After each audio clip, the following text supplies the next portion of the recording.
கற்றதனால் ஆய பயனென்கொல் வாலறிவன் நற்றாள் தொழார் எனின். இதன் பொருள், கல்வி கற்றதால் உண்டாகும் பயன் என்ன? அறிவு நிறைந்த பெரியவர்களின் திருவடிகளை, கால்களை வணங்காதவர்களுக்கு அந்த கல்வியால் என்ன பலன்?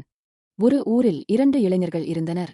ஒருவன் மிகுந்த புத்திசாலி, பல புத்தகங்களை படித்து பல மொழிகளைக் கற்றான்.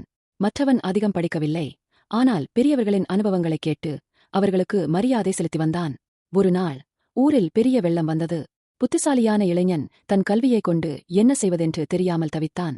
ஆனால் மற்றவன் வயதானவர்களின் அறிவுரையைக் கேட்டு உயரமான இடத்திற்குச் சென்று உயிர் பிழைத்தான். பாடம்: கல்வி மட்டும் போதாது, அனுபவம் மிக்கவர்களின் காலில் விழுந்து கற்றல், மரியாதை, பணிவு அவசியம்.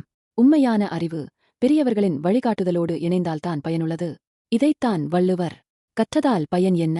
அறிஞர்களின் திருவடிகளை வணங்காதவர்களுக்கு அந்த கல்வி வீண் என்று சொல்கிறார்.